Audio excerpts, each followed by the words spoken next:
Perkenalkan, nama saya Mary Sinaga dari kelas 10 alam 4. Sekarang saya akan menjelaskan 3 kerajaan Islam yang ada di Indonesia. Yang pertama, Kerajaan Samudra Pasai yang merupakan kerajaan Islam tertua di Indonesia yang berada di Sumatera. Yang kedua adalah Kesultanan Demak yang juga berada di Sumatera. Dan yang terakhir, Kerajaan Gorontalo yang berada di Sulawesi. Kenapa sih kerajaan Islam sering disebut dengan kesultanan? Pasti kita sering bertanya tentang hal tersebut. Jadi pada masa Islam, istilah untuk pemimpinnya adalah sultan. Sultan berasal dari bahasa Arab yang artinya pemimpin atau khalifah. Makanya biasanya sistem pemerintahannya disebut dengan kesultanan, bukan kerajaan.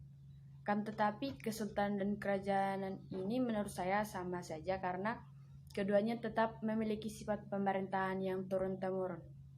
Nah, untuk selanjutnya pertama saya akan menjelaskan tentang Kerajaan Samudra Pasai. Samudra Pasai merupakan kerajaan Islam tertua yang berada di Sumatera, sekaligus menjadi kerajaan Islam tertua yang berada di Indonesia. Samudra Pasai terletak di pesisir pantai Sumatera Utara di Lok Semawe di sebelah Aceh Utara. Samudra Pasai ini didirikan pada tahun 1297 atau sekitar abad ke-13 dan didirikan oleh Sultan Malik Al-Saleh sekaligus sebagai raja pertama Kerajaan Samudra Pasai. Kerajaan Samudra Pasai ini memiliki sumber sejarah.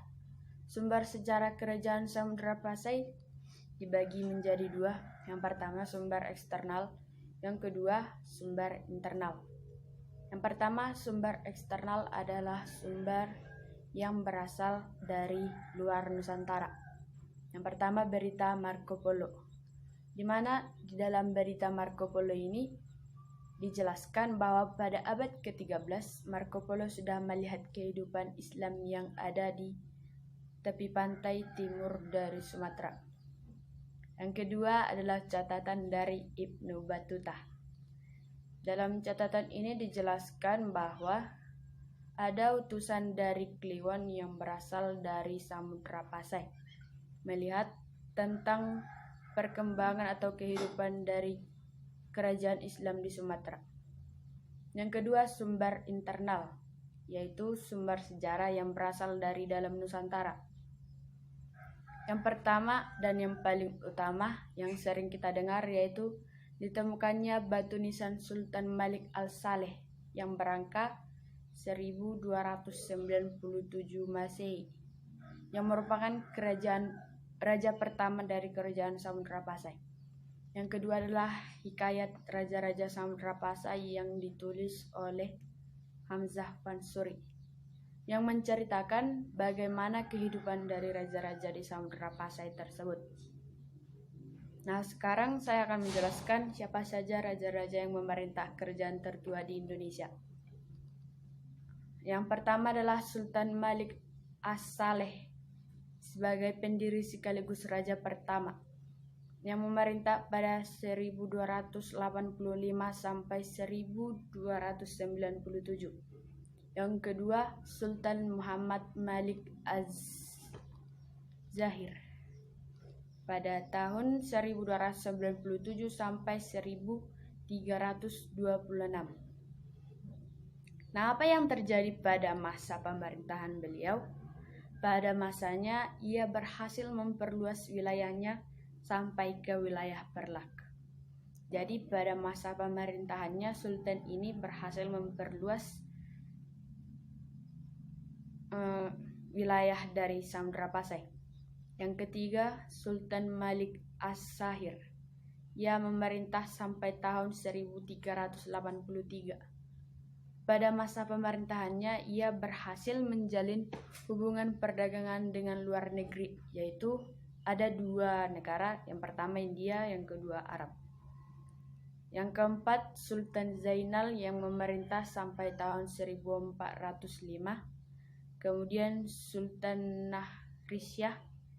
Ia memerintah sampai 1412. Yang keenam, Abu Zain Malik Zahir. Ia memerintah sampai tahun 1513. Dan yang terakhir, Sultan Mahmud Malik Zahir. Ia memerintah dari tahun 1513 sampai 1524. Selanjutnya, saya akan menjelaskan tentang kehidupan ekonomi. Apa yang terjadi pada kehidupan ekonomi rakyat Pasai? Pasai merupakan kerajaan transit, yaitu tempat singgah para pedagang. Mereka menggunakan koin emas sebagai alat transaksi. Masyarakat Pasai juga menanam padi di ladang. Selanjutnya adalah kehidupan sosial. Kehidupan sosial masyarakat Pasai diatur menurut aturan-aturan dan hukum-hukum Islam. Dalam pelaksanaannya banyak terdapat persamaan kehidupan sosial dengan Arab, sehingga Samudra Pasai mendapat julukan daerah Serambi Mekah. Selanjutnya kehidupan budaya. Samudra Pasai berkembang dengan baik sebagai penghasil karya tulis yang baik. Dari catatan Mahuan dan Tom Pires menyebutkan bahwa sosial budaya masyarakat Pasai mirip dengan Malaka. Yang terakhir dari Samudra Pasai yaitu penyebab keruntuhan. Yang akan saya jelaskan ada dua, yaitu yang pertama, setelah Sultan Malik Tahir meninggal, Samudra Pasai tidak lagi memiliki pemimpin yang cakap dan terkenal serta bisa dipercaya dalam mengendalikan kerajaan tersebut. Yang kedua, pada tahun 1511,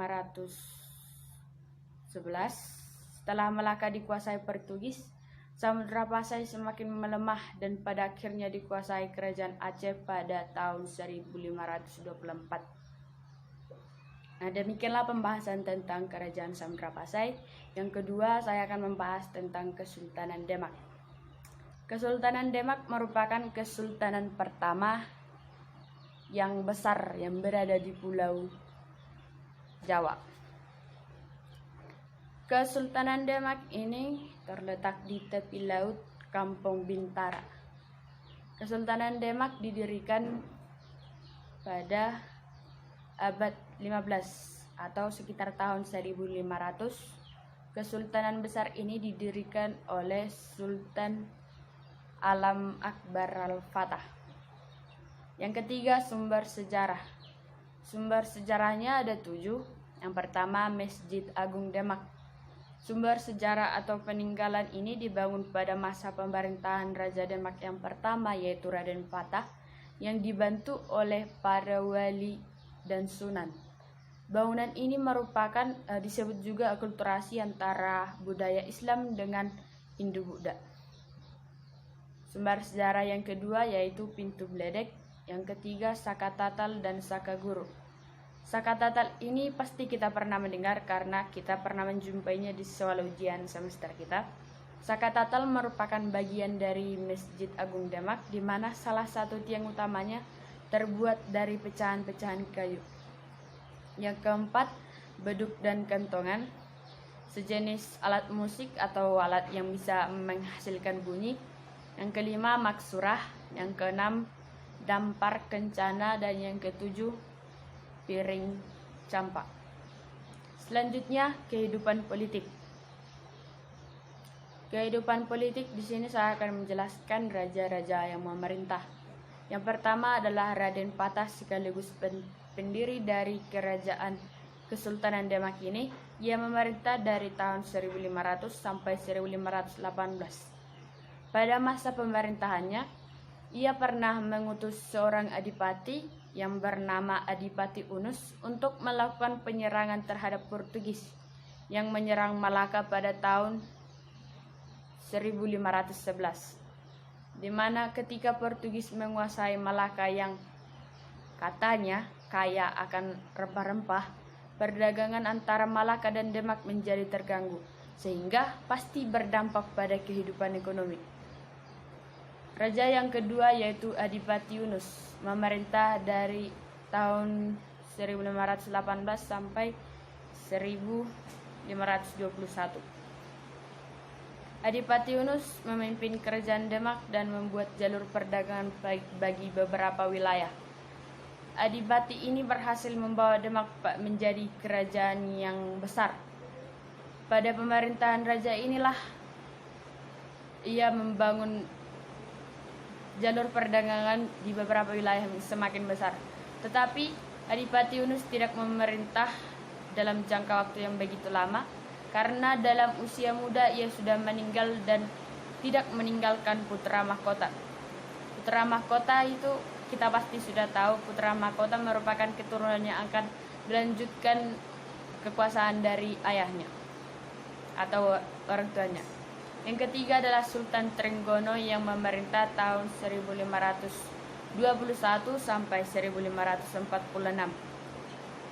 Di masa pemerintahan Sultan ini, Kerajaan Demak mengalami masa kejayaan dan wilayahnya sampai ke Jawa Barat. Misalnya, daerah Sunda Kelapa yang mereka taklukkan sampai berubah menjadi nama Jayakarta atau yang sering disebut dengan Kota Kemenangan. Yang keempat, Sultan Prawoto yang merupakan raja terakhir yang memerintah dari tahun 1546 sampai 1549. Selanjutnya kita akan membahas kondisi ekonomi, sosial, dan budaya Kesultanan Demak. Kondisi ekonomi Kesultanan Demak. Karena posisi Demak yang strategis dalam perdagangan laut menyebabkan kehidupan ekonomi Demak maju dengan pesat. Perekonomian Demak juga tidak hanya pada perdagangan laut, akan tetapi perekonomian mereka juga didukung oleh hasil pertanian. Selanjutnya, kondisi sosial. Sebagai pusat berkumpulnya para Songo, Demak mampu membuat hubungan yang erat dengan para raja atau bangsawan, dengan para ulama atau wali, serta dengan rakyat. Sehingga pada zaman Kesultanan Demak ini, hubungan antara pemerintah dengan rakyat dapat disebut dengan baik atau sejahtera. Selanjutnya adalah kondisi budaya.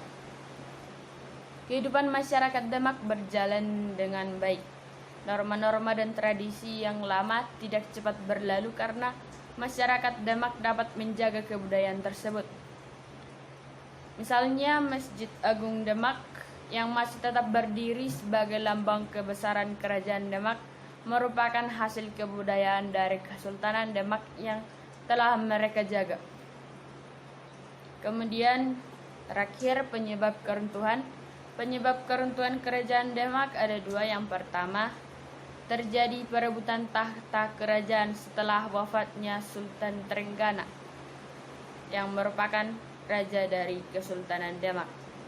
Yang kedua, banyak wilayah yang ditaklukkan Demak memisahkan diri.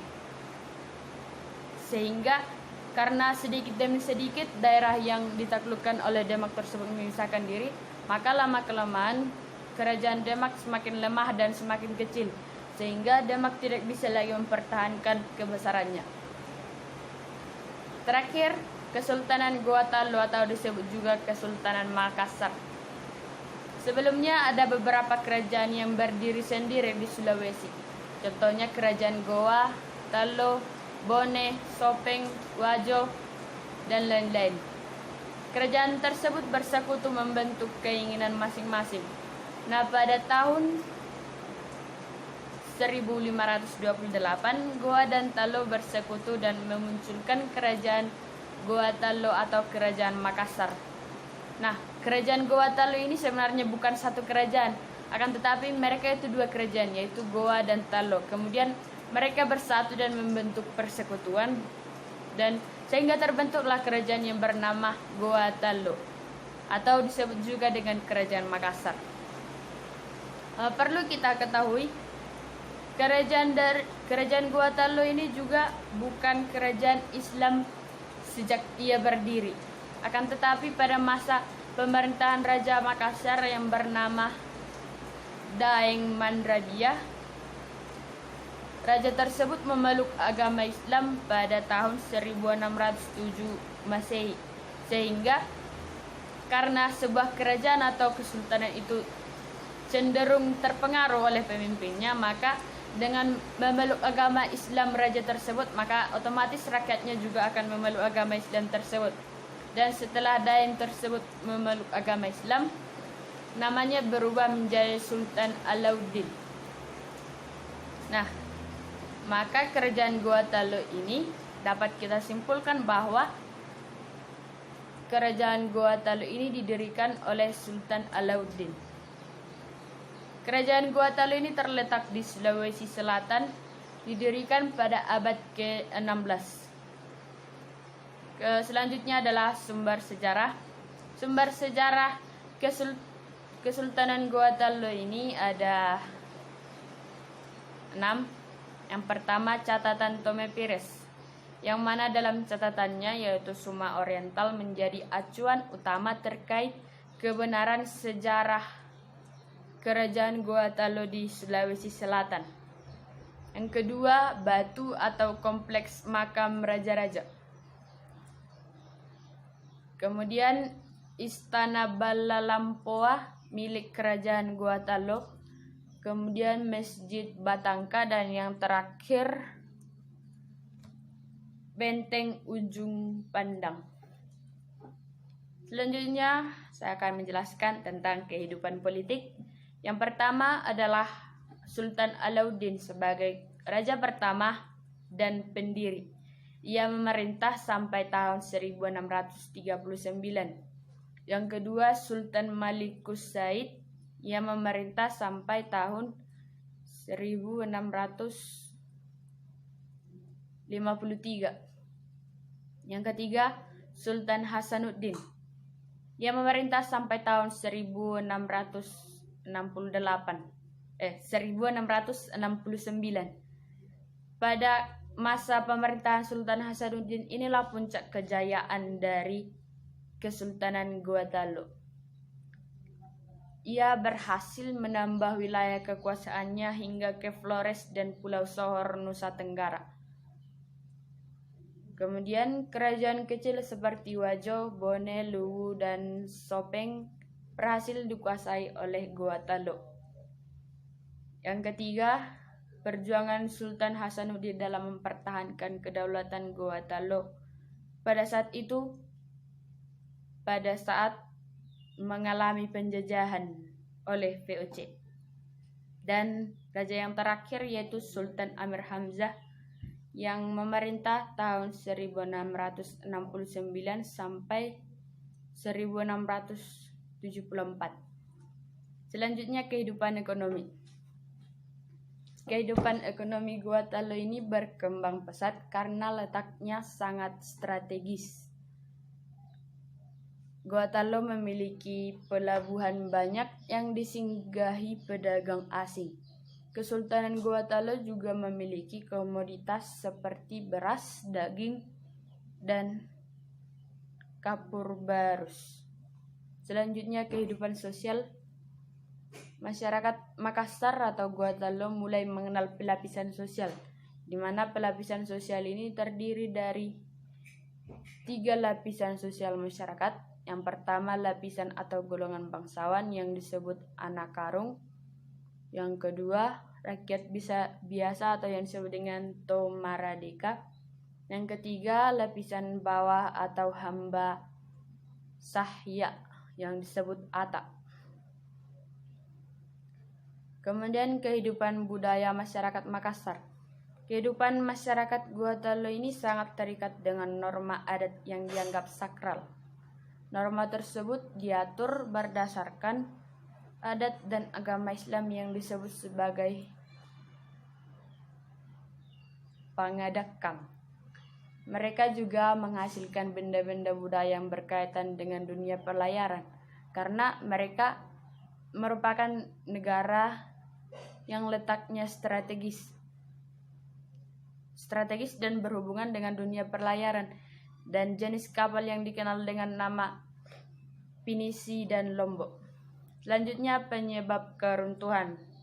Penyebab keruntuhan kerajaan Gorontalo yang pertama, peranan Makassar sebagai pusat pelayaran dan perdagangan telah berakhir. Yang kedua, Belanda telah menguasai Gorontalo. Yang ketiga, pengkhianatan dari Raja Arupalaka dari Bone. Akan tetapi masih di sini maksud saya Raja Arupalaka berada dalam dua sisi, yaitu di sisi yang satu dia dianggap sebagai pengkhianat, akan tetapi di sisi yang lain dia juga dianggap sebagai pahlawan.